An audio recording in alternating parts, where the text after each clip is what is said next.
Hi, and welcome to the Hytro Performance Podcast, where we talk all things performance and BFR. And this is a really special episode because we have not only have Warren Bradley, the founder of Hytro, but we are joined by one of the greatest coaches in our network, definitely the one doing the most exciting stuff with BFR right now, Mr. John Griffin from the Atlanta Falcons. Thanks for having me. Yeah.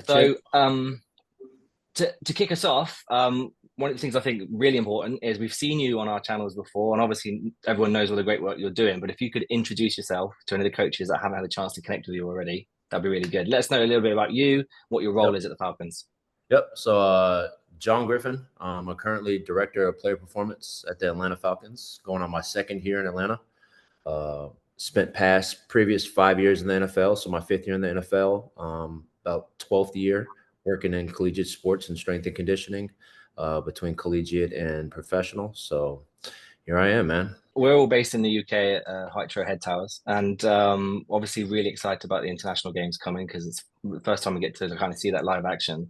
But there's a lot of football to happen before then. So can you just tell us where in the training block you guys are, where we are in the season, and kind of what the focuses are for you as a coach? Yep. So right now we're in training camp. So this is a very unique time in which teams are kind of finalizing their rosters. We have a unique situation where we have 90 guys on our roster. We'll have to finalize that down to 53. And then once we finalize our roster, we'll kind of go into the first game this season and figuring out who we're going to go win ball games with.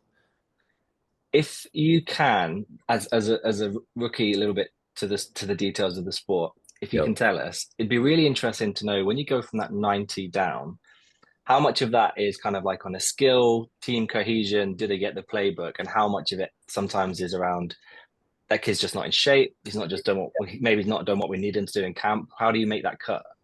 Yeah, I mean, there's so many factors that go into that. I think team identity is one of them, and that's going to be more rooted in coaching philosophy.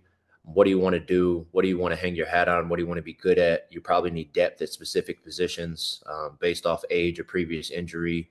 You may carry more or less at a specific position.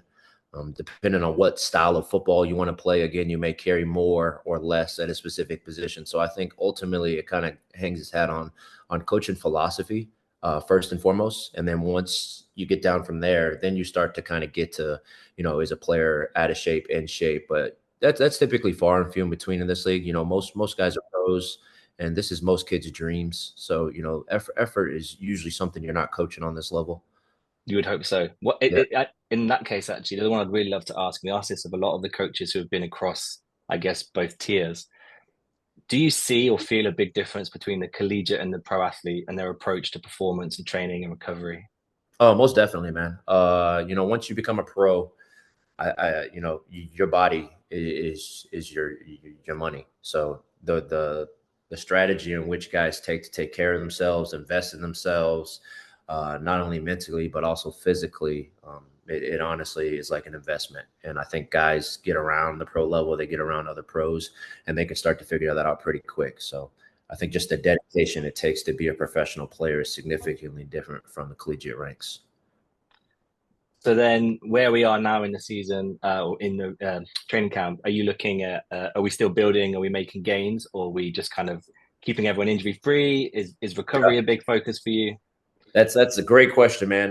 So you have a roster of 90, but within that roster of 90, you almost have like a subset of rosters.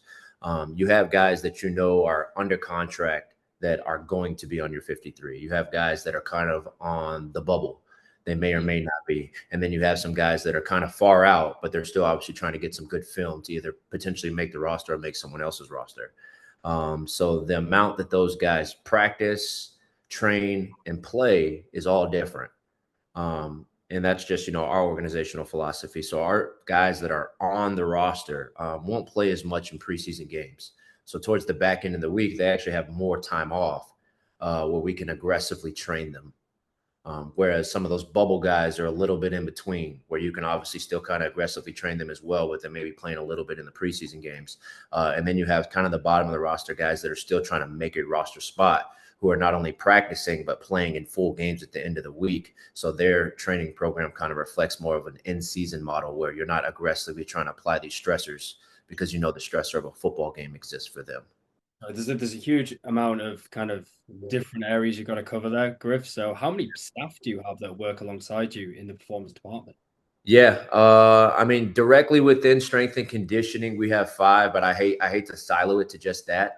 It's definitely all hands on deck between return to play, physical therapists, dietitians, ATs, strength and conditioning, sports science. I'd say anywhere from I'd say 15 to 20 people at any given time on the same page, and aligning in the efforts that we're trying to go. Obviously, last year you guys started using Hytro as your BFR product.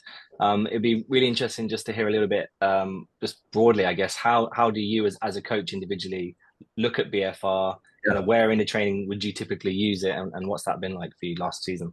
Yeah, I mean, to start off with going way back, my first experience with it was my previous NFL stop, and we used it a ton, kind of in one-on-one situations with athletes in training sessions. It wouldn't have been any more from I want to say 4 to 5, but all the athletes we used it with loved it. We obviously, trusted the research behind it, and then, just obviously the experiences we got back. We thought it was a humongous tool for us. And then my mind got to racing. It's like you would love to be able to deploy this on a team-wide scale.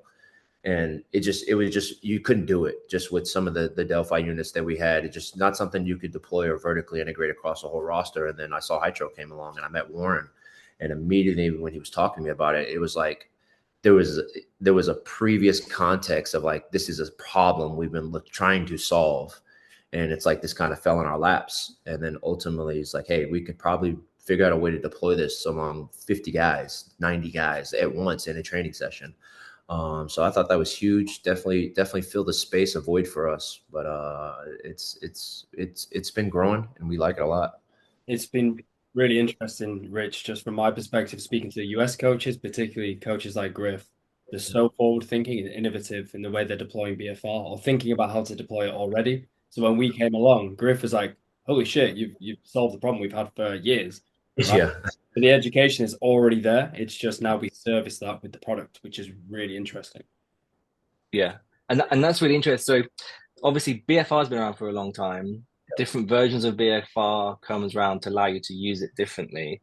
Warren, how important is it to kind of hear from coaches like Griff that it was easy to start using? Like one thing is, is BFR going to help the performance on field and bring players back? Like it's easy to use. Like it's no brainer, right? Yeah, it's super important because I have my own predetermined thoughts. I'm like, why wouldn't you want this? It solves loads of problems. It's, physiologically sound, but not every coach is on that same level of education on BFR. So when I meet someone like Griff and you can just see the light bulb go off, you're like, right, this is the guy that we Yeah. can innovate with and use it in different ways and implement it in the team. And that snowballs. And then, after Falcons used it, then of course other teams have started to use it in the NFL. And that's all because of people like Griff innovating, telling the story and showing other people how it can be used. So yeah, it's all well and good me having ideas, but it needs to be reflected back to me from the coach, and that's exactly what we got here. Awesome. I love the idea of, giving the keys to the car to the coaches. Like we know the product's good, we know the science is sound. Here, lads, work away.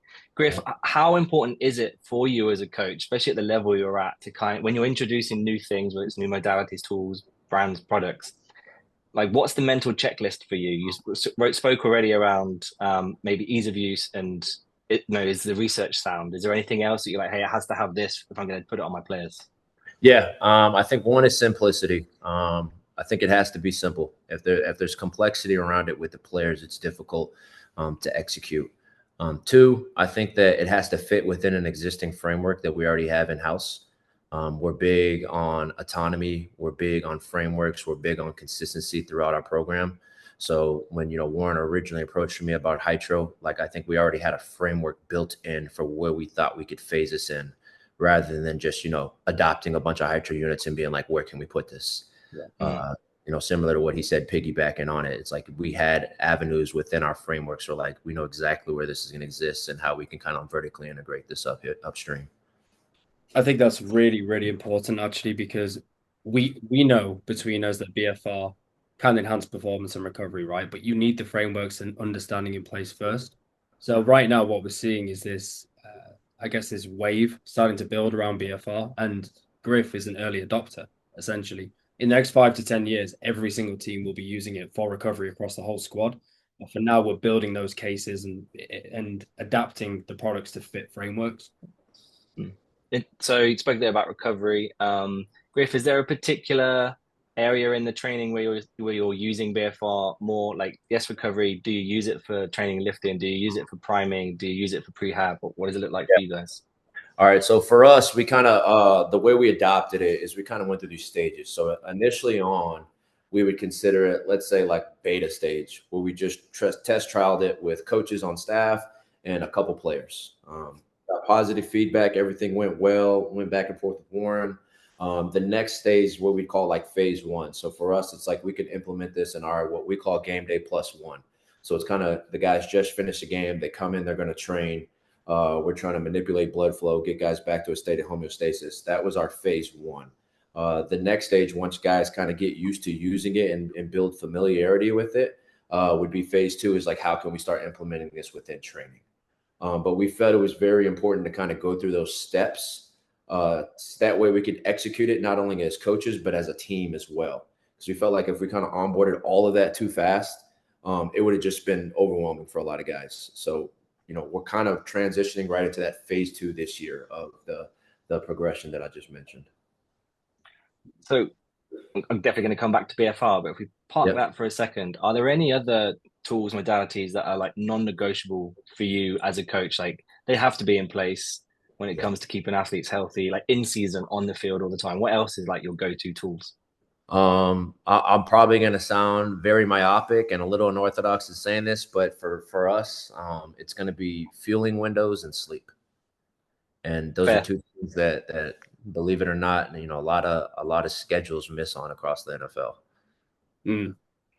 Yeah, I mean, Warren's just, share that it's not just the NFL, right? So you need to get your pillars sorted first, right, before looking at, potential inverted commas cherries on top. If you're not sleeping right, you're not recovering at all, and there's a big pillar there to hit. So yeah, I agree entirely.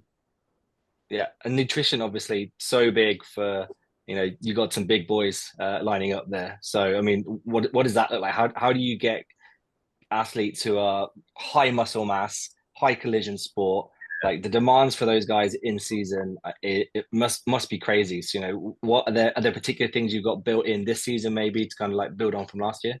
Yeah, we're big in prioritizing multiple fueling windows. We know that this sport that we play physically is stressful, but it's also, mentally extremely stressful. So there's waves that guys will go through and their appetite will kind of mirror that sometime as well. So a lot of times if you only have, let's say, one fueling window, there's a good chance someone could come in not in a good mood, maybe down, and for whatever time they may skip that fueling window, or they may just eat very, very light for that fueling window. And then if you're on the field and you're practicing and that was their only opportunity for fueling, you're kind of in a bad spot. So we're going to prioritize as much as possible various and frequent fueling windows before athletes get on the field. Can that be a breakfast? Can we do a walkthrough, have a break and get lunch? When they're in a training session, can we provide food for them? Before they get on the field, can there be a snack bar? So athletes have multiple fueling windows before they get on the field to make sure that we have enough calories in them.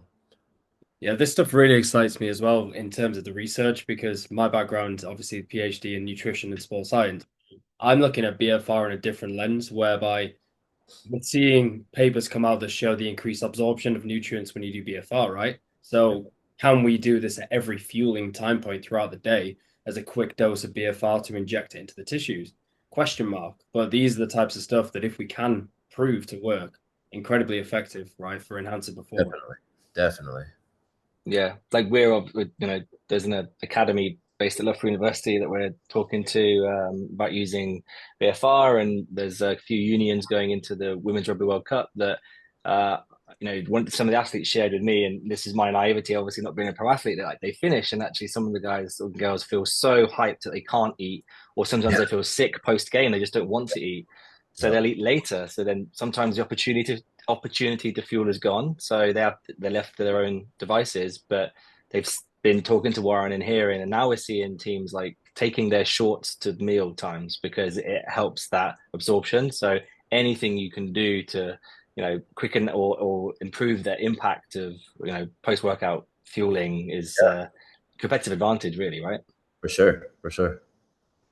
So this year you spoke about huge squad. It's physically draining and mentally draining.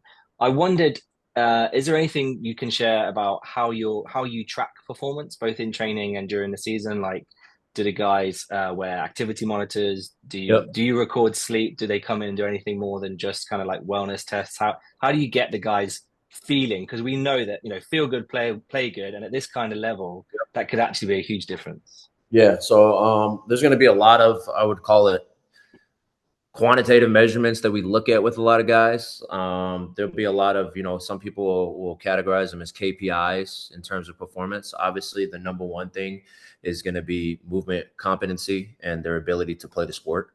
So if they feel good and they're playing at a high level, that's going to trump everything. In terms of what we look at on a daily basis, a weekly basis, or quarterly basis, we have in our performance science director, Josh Nelson, does a really good job explaining this to everyone on the roster. We have what we call like level 1, 2, and 3 testing. So like level 1 would pretty much be something that we're going to monitor either daily or week to week. Level 2 would maybe something that we do maybe month to month or maybe bi-weekly. And then level 3 may be a one-off. So for us, like most level 1 testing, we'll do a counter movement jump. We'll do a NORD ISO 30 for the hamstrings. We'll do wellness. The guys will wear a GPS unit at practice every single day. They're doing adduction test. And that's either occurring with the wellness test daily. Some of those other tests that I just mentioned, those are occurring weekly, every single week. And then we get into some of those more level 2 tests. We're running other things in the background where we may do some more ISO stuff. Still for some Alex Natera stuff, some knee specific ISOs, ankle specific ISOs, some soleus testing. And then we get to level 3. That's kind of more like if somebody's dealing with something, maybe an acute bout of Achilles tendonitis or jumper's knee or something like that. Yeah. So you can, with all that data, you can, I guess, tweak the kind of like rehab and recovery protocols per athlete, which has got to be tough a lot against a huge squad anyway. So with that in mind, and outside looking in at NFL as arguably the most professional, most elite sport setup, is recovery an art or science? I think it's both. And I hate to fall on both sides of the fence, but I think it's both. I think you have to have context and there's an anecdotal piece to it. And you can't rely completely on data. And a lot of times, if you're just relying strictly on data, you're kind of behind the 8 ball because you're always reactionary. So for us, we're very fortunate in that, we have a lot of preemptive strategies to try to drive recovery on the team. We'll try to bake it in with our practice models, with our schedule, with time in the building, with frequency in terms of how many times we're on the field, how dense is a week. When do we want to have a dense week? When do we not want to have a dense week? When do we want to get guys out of the building early? When will we bias towards a walkthrough versus a practice? So we try to preemptively get ahead of all that and kind of create somewhat of a wave throughout the season and then try to identify maybe the 5 to 10 guys that aren't responding well to it rather than, reactively saying like, hey, our guys are tanked. We need to make wholesale strategies across the organization to try to get them recovered. Yeah, because if you have to make a wholesale shift, like the system's broken, right? Tweak through as the season goes, but if there's something really big, then that should have been picked up at this moment. I think we all know like high level professionals don't do well with change. You know what I mean? Like we have a plan. Let's try to stick to this plan. And if you go to a coach or a staff or a GM and say, hey, I know we were planning on doing this, but we got to change everything. That just causes chaos. You know what I mean? It causes chaos. Yeah. So it's just we love to be as preemptive as possible. And obviously know that every plan is not perfect, and we may deviate a little bit above or below. But being preemptive is a humongous edge for us. Griff, how much agency would your athletes have in terms of recovery then? Do they self-select the methodologies they want to do based on data, based on subjectivity, anecdotally how they feel? Like, how does that work for you guys? Yeah. So we have what we call, it sounds fancy. We have like a R&R, a rest and recovery committee that's comprised of a strength coach, physical therapist, sports scientist, dietitian. And pretty much what they did is they kind of got together and figured out, based on the evidence and research, what are the best recovery modalities for the time and place in which we're having these recovery or regen days. So, in between competitions where maybe I have a competition the next day, after competition in which I have 2 or 3 days off, acutely where I just have a couple hours to recover. What's the biggest bang for my buck? So pretty much we put together this table in terms of like, hey, if it's game day +1 and we have time off after, here goes some of the recovery modalities we're going to lean on. If we're in between practices and the guys got to get back up and go and practice the next morning, here's recovery modalities we'll lean on. If it's like, hey, we just got an hour before meetings and I want to come in and do something, what is the thing that's going to move the needle for us? So, I mean, they crushed that study for us and kind of onboarded the rest of the staff in terms of like, hey, here's going to be our recovery workflow. And then we probably kind of prioritize based off of that what we'll push guys to. Yeah, I saw, you sent me over some really cool imagery of the Hytro shorts on a big screen. 3 meter by 2 meter screen is huge. Yeah. Obviously that, you're not mandating anything, but it clearly is something that you're pushing and driving forward and asking the players to consider. So what has the buy-in to that been, considering it's up on a big screen, right? There must be some pretty good buy-in. Yeah. I think, first is the education and the context behind it, is letting the players know, like, what is this? How can it help you? What are some things you can expect to feel? And I think once you do that on the front end, you don't got to really worry about buy-in, because guys obviously want an edge. They want to be recovered. They want to play well. So if they feel like this is something that can help them, they're going to try it. Obviously, the NFL is really well resourced as a sport versus some others. And when you're at home, the facilities are amazing. But it's a pretty relentless, congested, very compacted and congested travel schedule. How do you maintain that high level of performance, training and recovery when you're on the road? Because, it's not the same at playing at home every time, right? So how do you manage that? Yeah. For us, I think just our travel strategy. I don't know if it's the same across the league, but we try to spend the most amount of time as possible at home, where you just said, where we have those resources, where guys are near their families, they're sleeping in their beds, they have their foods that they're used to, and the least amount of time traveling. So a lot of times we will travel, if we have a game on a Sunday, we'll arrive Saturday night, obviously just in the area just Sunday, and come back Sunday after the game. Right. Yeah. So as much as we can keep the guys normal, we're gonna bias and prioritize that. Yeah, the players must really appreciate that as well, and then get that. Then that must aid that buy-in you were talking about earlier on, right? We're all working towards the same goal here, guys. Everyone's got to feel good. Everyone's got to play good. Everyone's a part of it. Yeah. So if that's the player culture, what makes your team, your faculty, have such a great winning culture there? What is it as a mindset or as a way that you set things up that makes it so good? I would say it's synergy. I think clear roles and responsibilities. Everyone knows where they fit. I'd say shared ownership. Everyone on our staff is a director of something. And I don't mean that by title, but I mean that by, job duties. So there's a lot of shared ownership in what everyone on staff brings to the table. And I think that's critical when you come into work. Obviously having a piece of the pie or having something that you feel like you want to go well or that you created. It's tough when you come into work and you're just orchestrating someone else's ideas or someone else's framework. So we try to create as much shared ownership as possible, be extremely transparent with roles and responsibilities. And then at the end of the day, just have a vibe, a culture of just synergy where, everyone's comfortable being around one another. So we spoke about BFR, we spoke about some of the things in place. Are there any other innovations or performance tools that you're trying this year that you're excited about? Anything that's come down the line? Yeah, I mean, like we know, I think, obviously we said nutrition and sleep are going to be the biggest needle movers, and obviously, periodizing your training. And I don't mean training just from a strength and conditioning standpoint, but like practice as well. I think those are your biggest needle movers in terms of recovery and making sure your team's fit. When you start to look at some of, Still Warren's term, your cherries on top stuff, we've been kind of diving into the red light space a little bit. Some new studies coming out with that. We have a couple panels in house right now. That's an area that we feel like we can probably improve in. And then ultimately, we're trying to look for modalities or tools that, these guys live in a stress state. We're just trying to get them basically, how can we get these guys to relax and recover? So anything that drives into that, maybe some freaking, restrooms, sleep deprivation, that type of stuff. That's been kind of something we've been looking at. But at the end of the day, like we said, I think sleep, nutrition, and periodization of your football schedule is going to be the most important thing. I'd love to ask one question I ask all of our guests, and it's interesting to see what the different answer is. In your mind, at a coach practitioner level, what makes a difference between a good coach and a great coach? Yeah. All right. That's a good one. That's a really good one.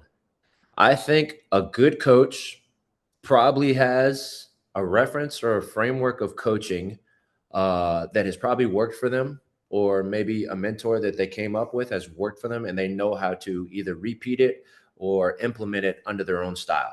And I think they're really good at that. I think a great coach is able to basically adapt based off the person that they're coaching. Some coaches only have 2 tools, and they may be really good with those tools. They may have a hammer and a screwdriver.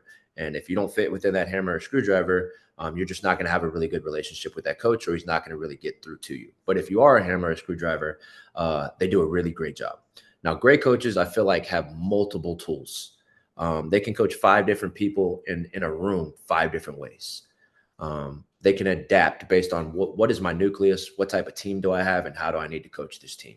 I think the ones that have the range and the bandwidth to adapt based on the players that they have are that makes a difference between great and good, in my opinion. Yeah, I love that. That's a really, really interesting insight, and I totally agree. And I've seen it in practice in my career as well.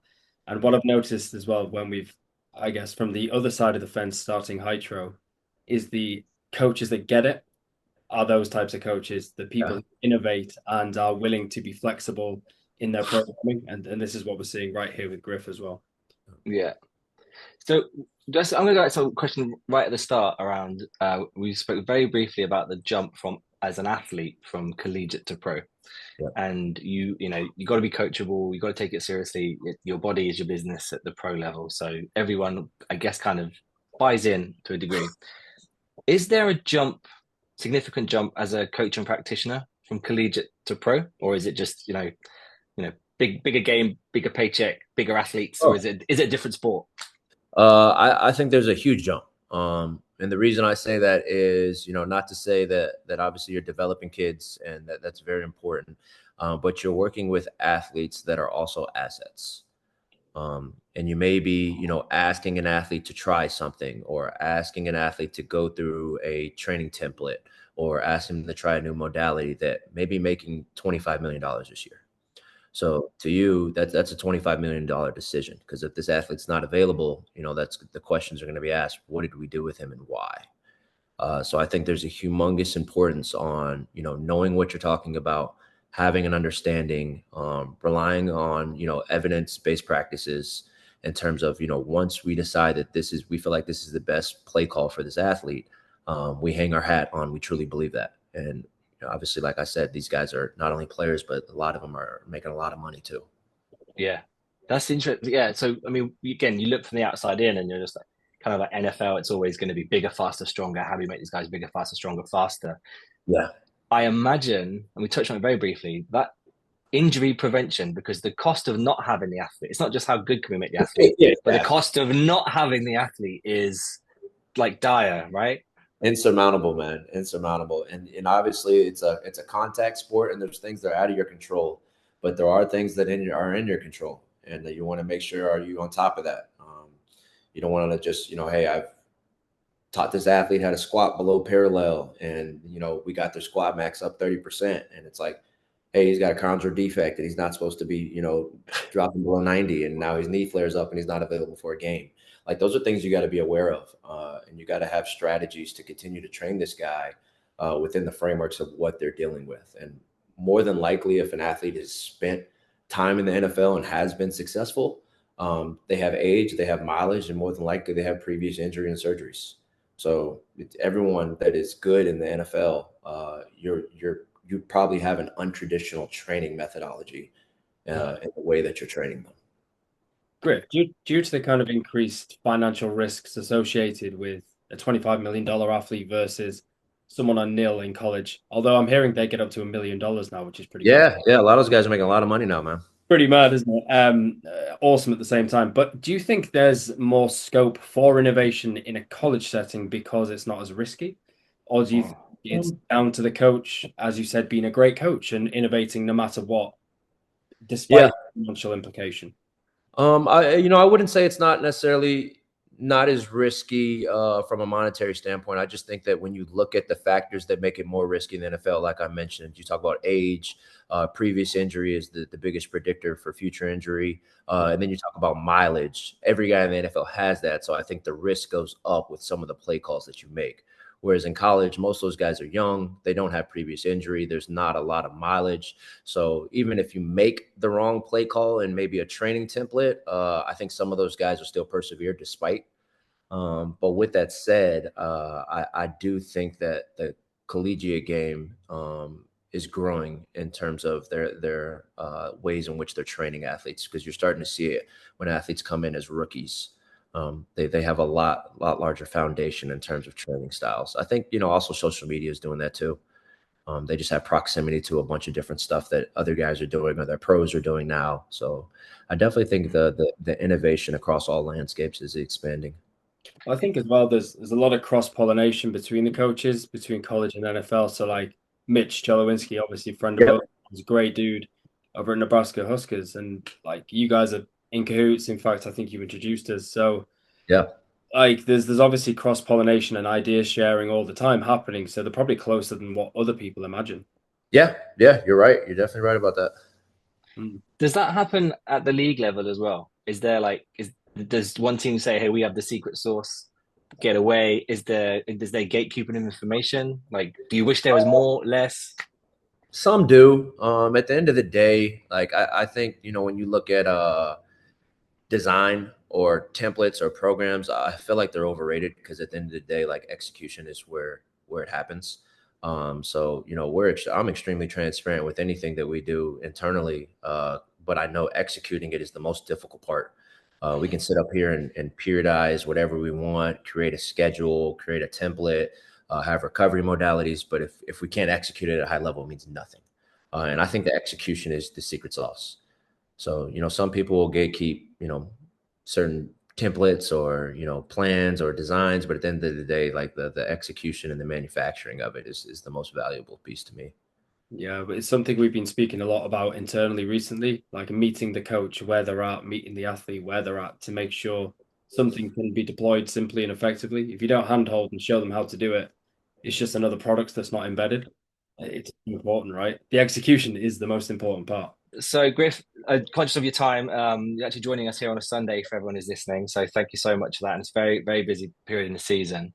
So, my last question to you would be, given that you have had so much experience against a collegiate and a pro level, if there's one piece of advice you could have kind of given yourself starting your journey to either get to where you are now wiser or quicker, what would you tell like a younger version of yourself?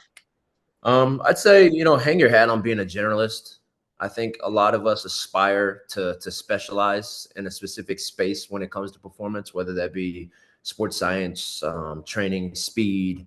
I think that's a new one these days. But I think just being a generalist and having proximity to every area of performance, from dietitian to data analytics to physical therapy, medical, acute surgeries, strength and conditioning. As much as you can be a generalist, it'll all come full circle that later down the line, if you do start to elevate and get into some of these director roles, you're going to feel a lot more comfortable, not only being around stuff, but being able to manage, mentor, and work with the people that you're working with. I think that's great advice in all industries. And I was just as you were talking as I was thinking, probably as an athlete as well, right? I mean, Yeah. like young athletes don't need to pick that quick, that soon. Yeah. Yeah, no doubt, man. Just having a multitude of skill sets is extremely valuable. That's amazing. Thank you. We're gonna wrap it up there. Again, we really, really appreciate your time. We love working with you guys, love the franchise, love you as a coaching staff. We're really looking forward to you taking Hytro and BFR into new places for us. Until next time, I'm sure this won't be the last time we speak and share your thoughts with our community. But thanks very much. Thank you. I appreciate you as always, Griff. Thanks, pal. Speak soon. Yep.